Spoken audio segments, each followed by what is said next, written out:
Berikut beberapa rekomendasi buku yang akan menjadikan kamu lebih serius dalam mendengarkan dan memahami pelanggan. Pada dasarnya produk atau layanan yang kalian buat, itu adalah solusi di luar sana. Solusi untuk beberapa kelompok orang. Itulah mengapa mereka rela mengeluarkan uang untuk membayar atau menggunakan produk dan layananmu. Karena kalian di sini adalah pelayan, maka kalian harusnya tahu nih, apa sih yang penting bagi pelanggan? Bagaimana mereka berperilaku saat menggunakan layanan? Dan apa yang jadi kesulitannya ketika mereka menggunakan layanan kalian?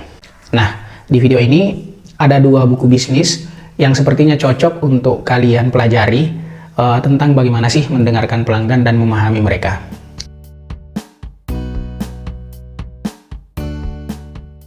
Pertama, nama bukunya adalah Raving Fans, tentang bagaimana menciptakan penggemar berat dalam sebuah bisnis. Secara garis besar, buku ini mengatakan bahwa setelah kamu memutuskan apa yang kamu inginkan dari orang-orang atau dari pelangganmu, selanjutnya kamu perlu serius nih untuk mencari tahu apa yang dibutuhkan oleh mereka. Setelah kamu temukan, kamu perlu mengeksekusi layananmu itu sesuai dengan kebutuhan mereka, kemudian menambahkan satu level di atas kebutuhan mereka lagi. Tahu dulu apa yang mereka butuhkan, terus tambahkan satu level. Dengan cara seperti itu, maka kalian menciptakan penggemar berat. Buku yang kedua, ini adalah buku personal development. Buku aslinya sebenarnya berjudul How to Win Friends and Influence People. Kemudian oleh tim Dale Carnegie diperbaharui dan menambahkan konteks in the digital age. Buku ini tentang apa? Sebenarnya buku ini tentang bagaimana memenangkan hati orang lain.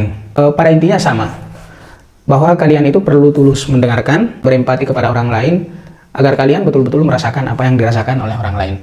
Banyak contoh-contoh di buku ini yang bisa diterapkan dalam sebuah bisnis untuk memenangkan hati para pelanggannya. Jadi dikatakan bahwa sebagian besar pesan itu disampaikan oleh sebuah bisnis untuk mengedukasi orang lain tentang siapa kita, tentang produk kita itu seperti apa.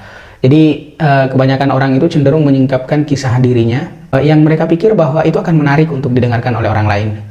Dan setelah itu mereka berharap orang lain itu akan terhubung dengan mereka, padahal sebenarnya umumnya orang tidak peduli dengan kisah kita atau produk kita.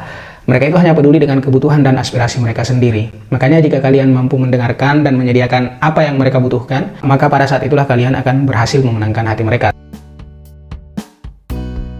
Silahkan baca 2 buku ini, maka perspektif kalian akan berubah, bahwa sebenarnya yang kita lakukan itu adalah menyediakan layanan kepada orang lain. Karena kita menyediakan layanan kepada orang lain, maka hal yang sangat penting adalah mendengarkan apa yang mereka katakan, melihat atau mengamati apa yang mereka lakukan, sehingga kita tahu nih apa yang mereka butuhkan sebenarnya dari layanan kita.